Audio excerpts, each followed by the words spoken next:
Hi folks, Chef Selecta here again. We're going to go over concasséing a tomato. I have some boiling water already started and my tomato. What I'm going to do first is take my tomato and make a X at the bottom, just barely piercing through the skin. You're not trying to cut into it at all, just pierce through the skin. We're going to put it into our boiling water for about 30 seconds. What I have here on the side is my ice bath.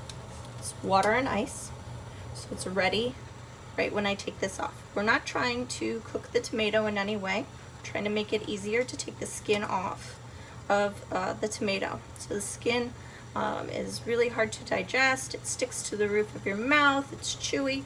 It's usually not desirable in any of your recipes.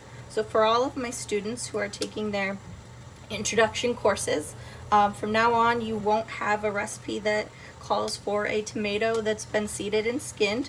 It will be the amount, 12 ounces, let's say, tomato concassé is what it will say.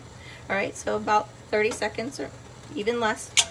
Put it in there, and then we're going to take it out and put it in our ice bath. Make sure it cools off, because again, like I said, we're not trying to cook it.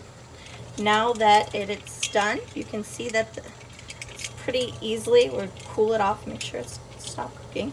Yep. You can see that it's already started to blister. All the skin has started to blister. It's really easy to peel. You can do it straight, right with your hands.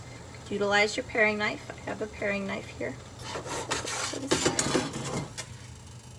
You can just peel the skin right off the tomato. All right. Then the other part of concassé is actually taking the seeds out. We want to take the seeds out, and also just that little piece right there we're going to cut out. And then we'll dice it up. So you cut the tomato open, give it a squeeze over your trash bucket or your collection of where you're putting your waste. And then you just dice it up however big you need it for your recipe. We're going to take this concassé and actually puree it and turn it into our puree for our beef stew later today. So now we have no seeds, so we have no bitterness. And if you don't believe me, go eat some tomato seeds. It adds bitterness to your sauces, your stews, anything you're making. So now I have my seedless and skinless tomato concassé. Thank you very much.